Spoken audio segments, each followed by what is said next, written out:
नमस्कार। आज हम बात करेंगे एक बहुत ही इम्पॉर्टेंट टॉपिक की, दैट इज़ एनवायरमेंटल कन्वेंशंस। जैसे कि मैंने पहले भी आपको बताया कि कुछ एक क्वेश्चंस जो होते हैं वो मेमोराइजेशन बेस्ड होते हैं, मेमोरी बेस्ड होते हैं, जो हमें एज सच लर्न करने होते हैं। तो आज के लेक्चर में मैं एक मेमोराइजेशन बेस्ड मटेरियल आप लोगों के लिए लेके आई हूँ, जिसको आपने एज सच जो है वो लर्न करना है, जो इम्पॉर्टेंट है, जो पेपर में पूछा जा सकता है। ठीक है। सो एनवायरमेंटल कन्वेंशंस में सबसे पहली कन्वेंशन हम कर रहे हैं। देखिए, एनवायरनमेंट को सेफ करने के लिए, इसकी सेफ गार्डिंग के लिए जो गवर्नमेंट ऑफ इंडिया है या जो मिनिस्ट्रीज़ हैं जो एनवायरमेंटल प्रोटेक्शन के लिए हेल्पफुल हैं, उन्होंने बहुत सारी इंटरनेशनल ट्रीटीज़ के साथ मिलके कुछ एक कन्वेंशंस बनाई हैं। उन कन्वेंशंस को फॉलो किया जाता है सो दैट कि हमारा एनवायरनमेंट जो है वो सेफ़ रहे। उन्हीं कन्वेंशंस की, उन्हीं ट्रीटीज़ की आज हम बात करने जा रहे हैं, जिसमें इम्पॉर्टेंट मटेरियल जो है वो मैं आप लोगों के लिए लेके आई हूँ। जो पिछला एक्सपीरियंस है, पिछले कुछ पेपर्स को देखकर जो क्वेश्चंस, जो पॉइंट्स आप लोगों के लिए निकाले गए हैं जो इम्पॉर्टेंट हैं। सो कन्वेंशन ऑन बायोलॉजिकल डाइवर्सिटी जो है वो सबसे पहली कन्वेंशन जो मैं आपको करवाने जा रही हूँ, CBD जिसको बोलते हैं। इसको बायोडाइवर्सिटी कन्वेंशन का नाम भी दिया जाता है स्टूडेंट्स। सो अगर पेपर में आपसे पूछा जाता है कि बायोडाइवर्सिटी कन्वेंशन क्या है, तो आपको क्लियर हो गया होगा कि convention on biological diversity he biodiversity convention है, जिसका हेड क्वार्टर जो है वो मॉन्ट्रियल कनाडा में है। ठीक है, इसको आपने लर्न करना है कि आपको पूछा जा सकता है कि जो CBD है, जो कन्वेंशन ऑन बायोलॉजिकल डाइवर्सिटी है, इसका हेड क्वार्टर कहाँ पे है। तो इसका हेड क्वार्टर जो है वो मॉन्ट्रियल कनाडा में है। और आपसे लिस्ट ऑफ पार्टीज़ पूछी जा सकती है, कितनी पार्टीज़ इसमें इन्वॉल्व हैं। तो 196 पार्टीज़ स्टूडेंट्स इसमें इन्वॉल्व हैं। ठीक है।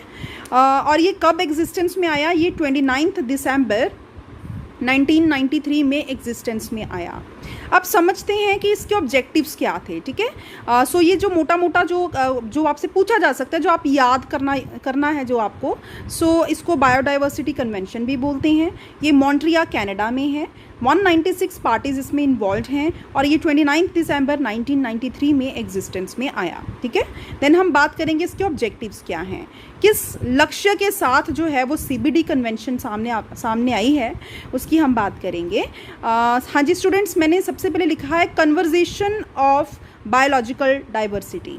सो जो बायोलॉजिकल डाइवर्सिटी है, जो भौतिक विभिन्नताएं हैं, उनकी सेफ गार्डिंग के लिए इस कन्वेंशन का निर्माण हुआ, इसको एग्जिस्टेंस में लाया गया। और सस्टेनेबल यूज़ ऑफ कंपोनेंट्स के लिए, जो धरती के रिसोर्सेज हैं उनका सस्टेनेबल यूज़, सस्टेनेबल माने इस तरीके से आपने यूज़ करना है कि आप भी उसका फ़ायदा ले सकें और आने वाली जो जनरेशन है स्टूडेंट्स, वो भी उन रिसोर्सेज का फ़ायदा ले सकें। तो सस्टेनेबल यूज़ ऑफ कंपोनेंट्स।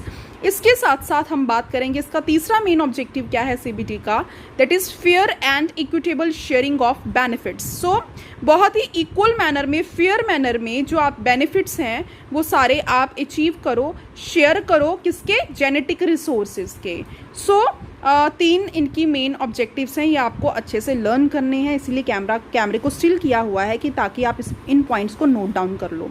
अच्छा, एक क्वेश्चन पेपर में पूछा गया है 2-3 बार, एशे बायोलॉजिकल टारगेट जो है वो कौन सी ईयर में आया। तो एशे बायोलॉजिकल टारगेट जो है वो 2020 में एग्जिस्टेंस में आया। ये भी आपको अच्छे से लर्न कर लेना है। देन हम बात करेंगे कार्टेजिना प्रोटोकॉल की।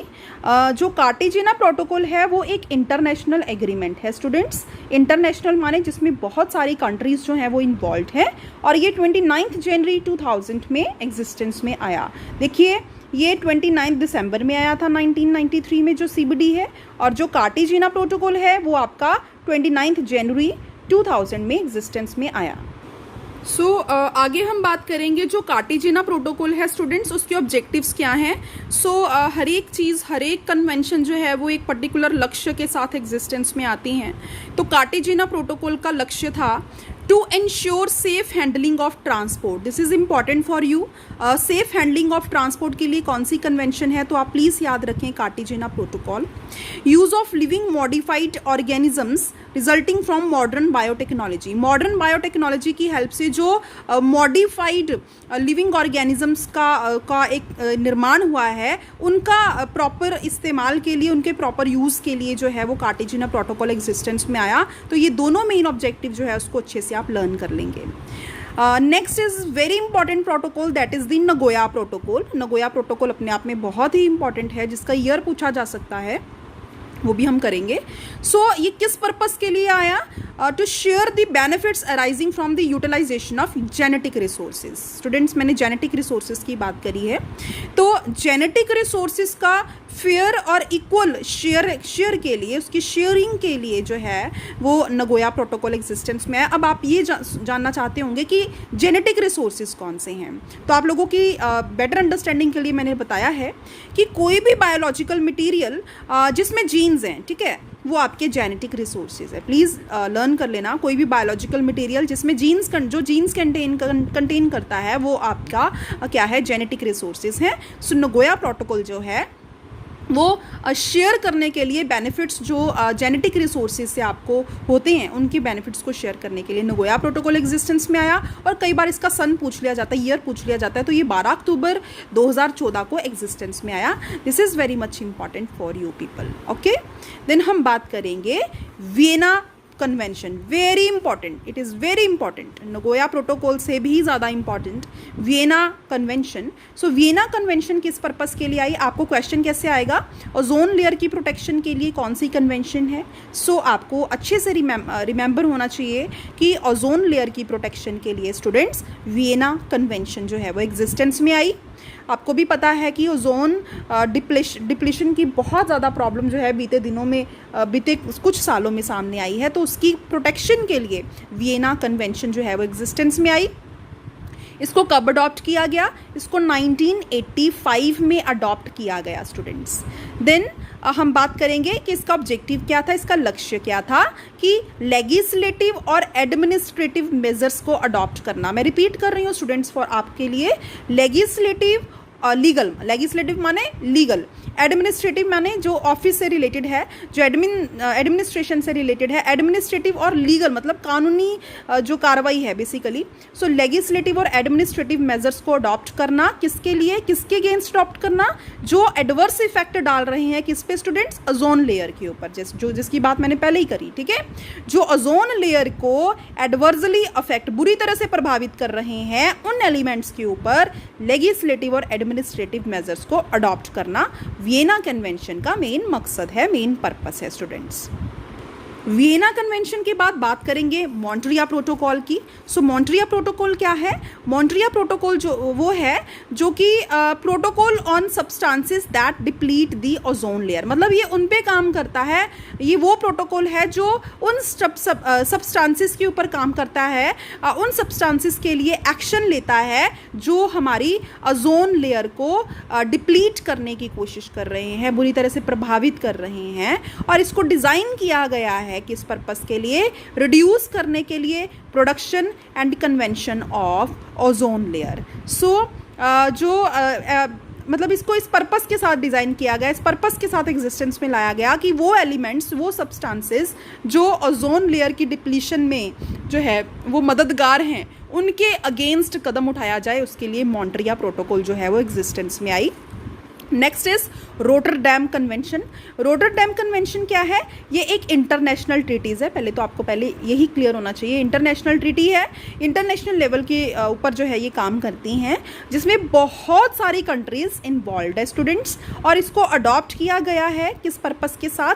मेज़र करने के लिए उन ट्रेड्स को स्टूडेंट्स जो हैज़र्डस केमिकल्स बनाते हैं, ठीक है, जो हैज़र्डस केमिकल्स इन्वॉल्व करते हैं अपनी ट्रेड में, उन जो प्रक्रियाएं हैं उनको रोकने के लिए, उनके अगेंस्ट मेजर्स को अडॉप्ट करने के लिए स्टूडेंट्स रोटरडैम कन्वेंशन जो है वो आपकी एग्जिस्टेंस में आई।